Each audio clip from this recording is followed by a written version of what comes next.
Welcome, Virginia Beach surfers. My name is Frank Butler. I'm 81 years old, and I thought it was time that I tell you what little I know about the surfing history of Virginia Beach.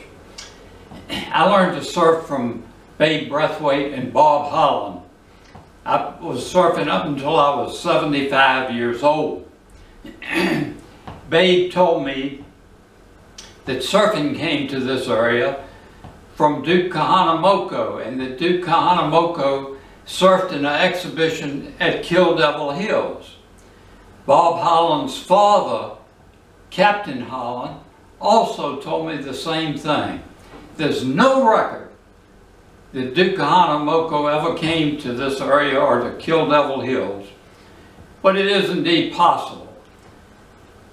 The Duke used a solid board that he made himself, and the first surfboards here in Virginia Beach were solid boards. Babe told me the first surfboard he saw was owned by Landon Hilliard, who loaned it to him, and he began surfing.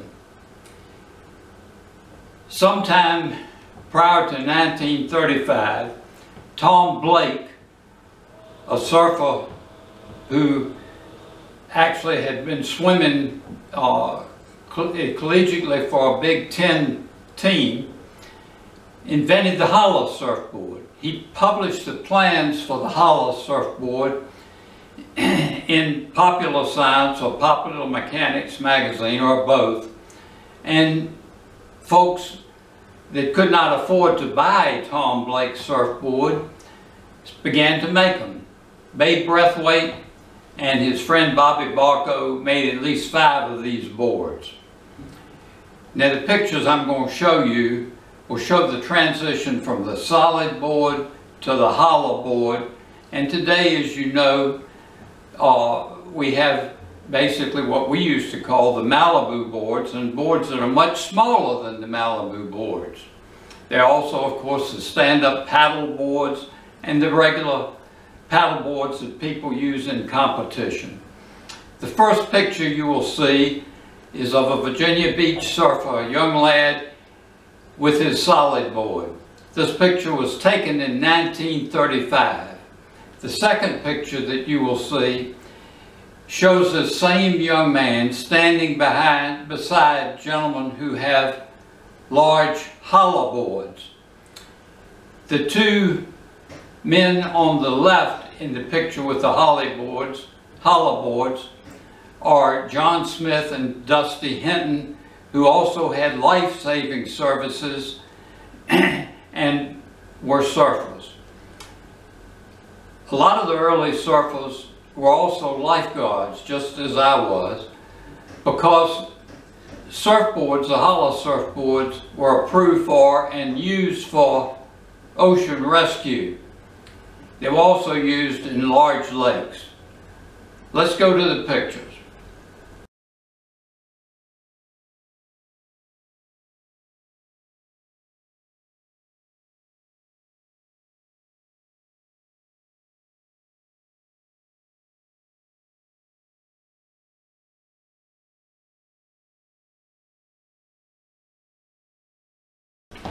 As you have seen in the prior pictures, the hollow boards were much longer than the solid boards.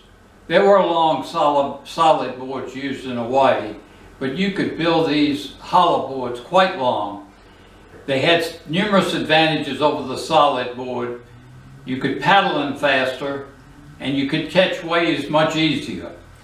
We used to catch waves when they were swelling up. Babe Braithwaite said that he could catch a shadow on a 16-foot paddle board or hollow board. The hollow boards were made sort of like a model airplane wing.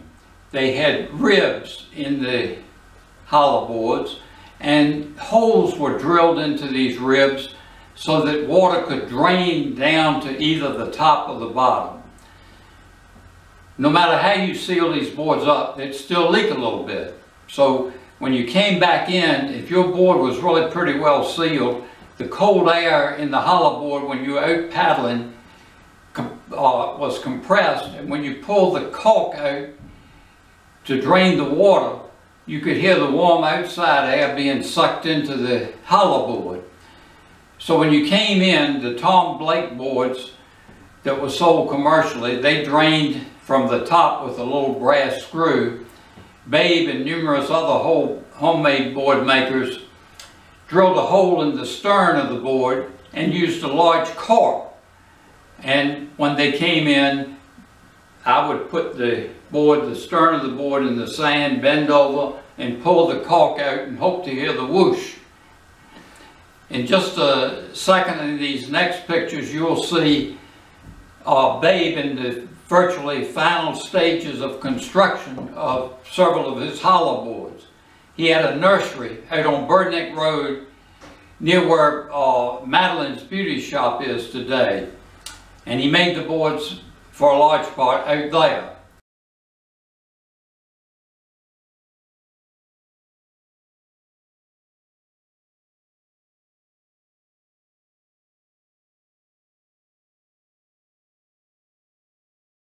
Mr. Marshall of the Marshall's Hotel on 66th Street in Virginia Beach called Baby Brathwaite and offered him the beach concession in front of the Marshall's Hotel. The Marshall's Hotel was a really fine hotel in Virginia Beach. By today's standards, it would be quite small. It had 72 rooms. But Babe agreed to take the beach concession. He bought umbrellas and chairs, and he moved his surfboards down there. I lived across the street. I was 14 years of age, and Babe hired me to help him as an assistant in putting up the umbrellas and chairs. Later, Babe promoted me to lifeguard. But what I really loved was the fact that Babe had brought the surfboards, and he started teaching me how to surf. Bob Holland had a surfboard. It was owned actually by his father, whom we called Captain Holland. It was a Tom Blake board, and we kept that down there at the beach stand too. Soon Bob and his wife Pat and their two boys, Johnny and Bobby, were showing up. We would give them floats to play on. Bob never let the kids drag the floats because he said that it would wear out the floats, so they had to carry them on their heads or flip them to where they wanted to go because they were too young to actually put them under their arm and carry them. We had great times then, but the greatest times were when we surfed. I had an Argus C3 camera. I was able to wade out and get the picture which follows showing Babe and Bob Holland on two of the long boards. In those days, we didn't have telephoto cameras, and you'll notice that most of the pictures of surfers are still pictures on land. I have some exceptions, and I'm lucky to have them. In this one, I had to wade out about chest high and hold my Argus C3 up and snap it, and I was lucky to get a pretty doggone good picture.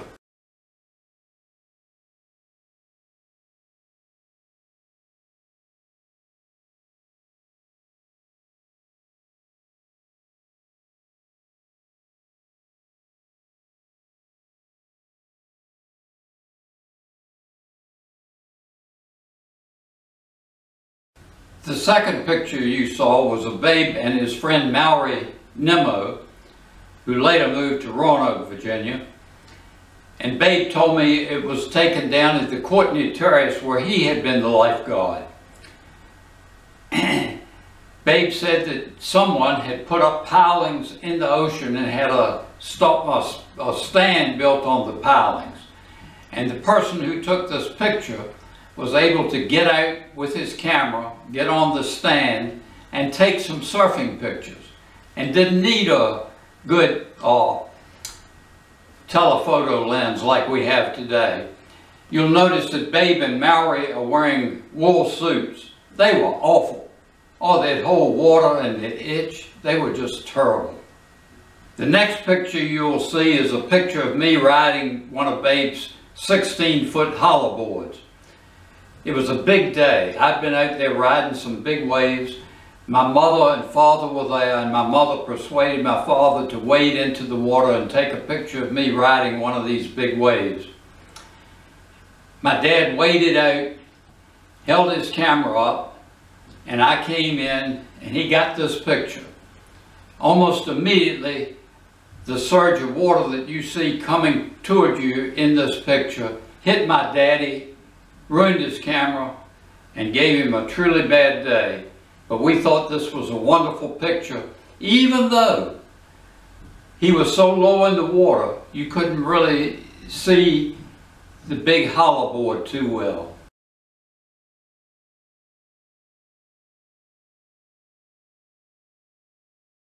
The following pictures are still pictures showing John Smith, the uncle of Pete Smith, the noted Virginia Beach surfer and surf shop entrepreneur, and it shows Babe in various activities, including varnishing one of the old surfboards down at the Marshalls Beach.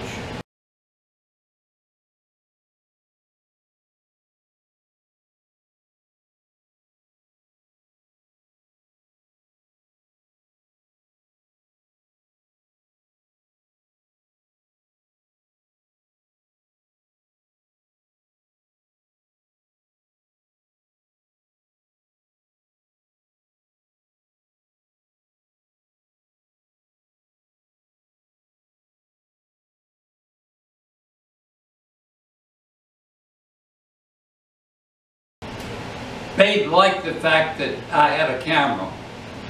He bought me some color film, which was fairly expensive at that time, and I didn't make that much money. Babe paid me $50 a week for 7 days a week. And I loved the work, don't get me wrong. We had a great time and I really loved it. And he wanted pictures of the operation of the beach. And the pictures that follow show how the beach was set up and operated.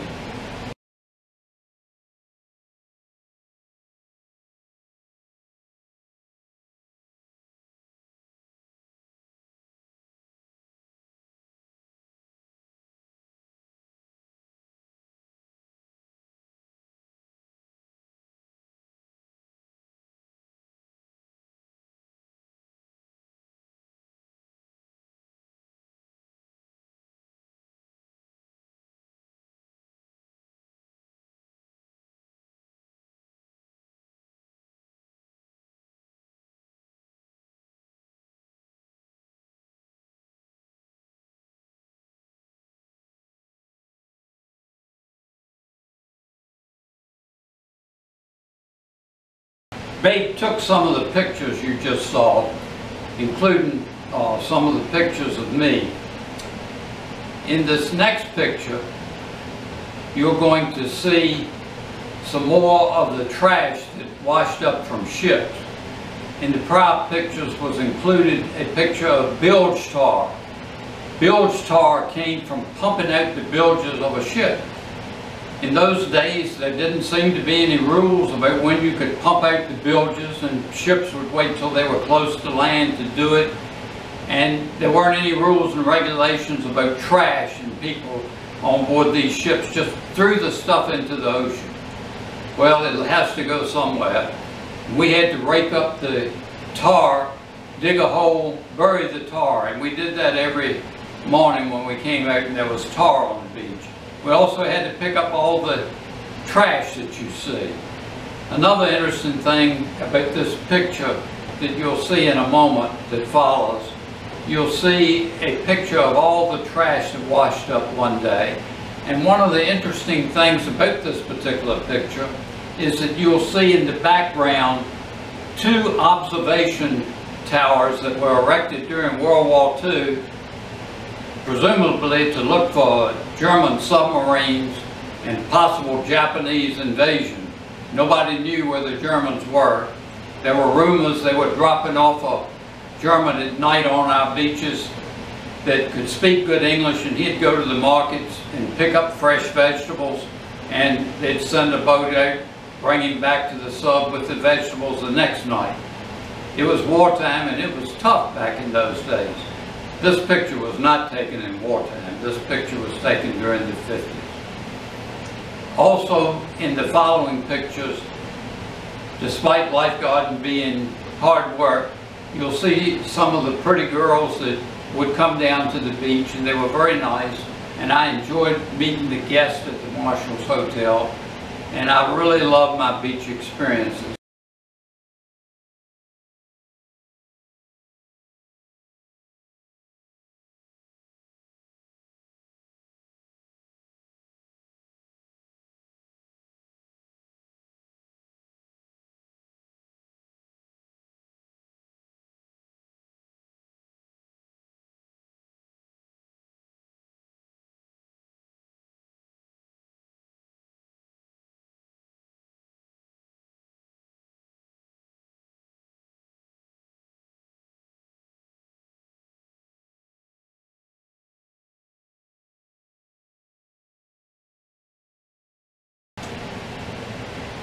There were very few surfers in Virginia Beach then, and these hollow boards were difficult to make.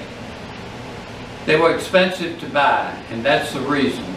All of a sudden, a new movie came out, and we heard about it. It was written up in the magazines. You heard about it on the radio, Gidget.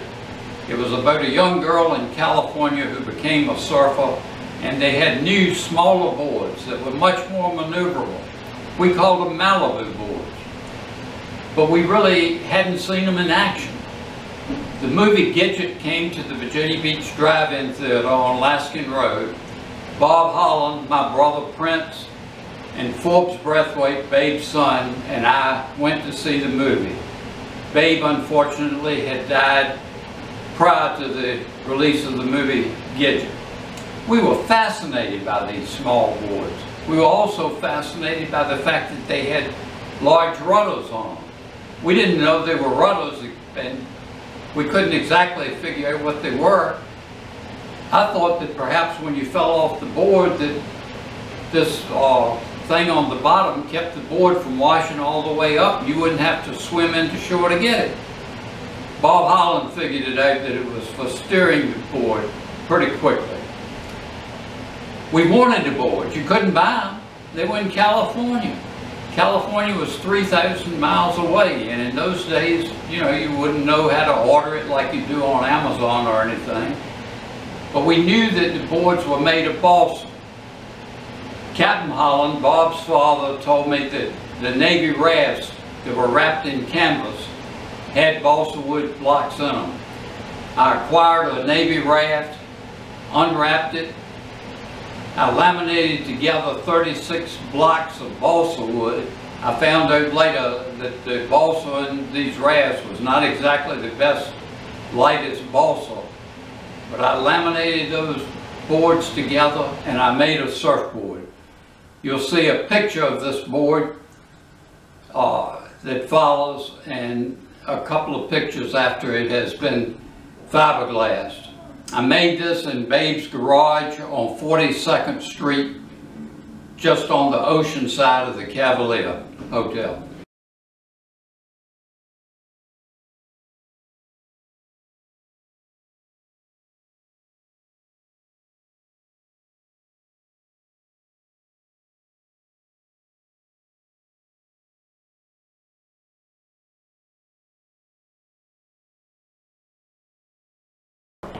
Two California surfers arrived on the Virginia Beach scene after the movie Gidget was released. They were stationed, I believe, at Fort Story, and they had connections back in California where they could order surfboards.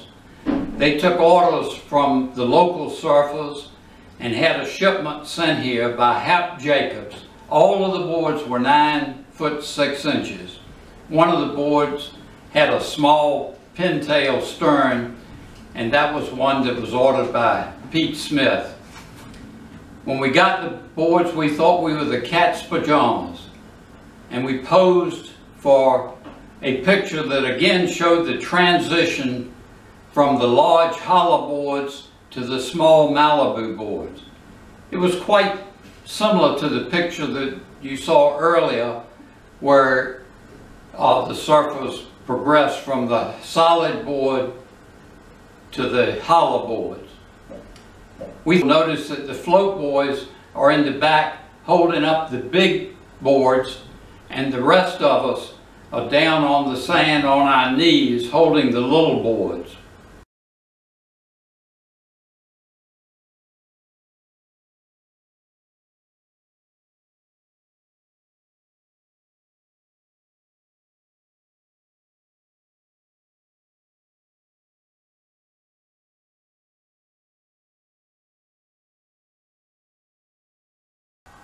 These next pictures will show you young surfers that if you stay somewhat physically fit, you do not have to go softly into that gentle night.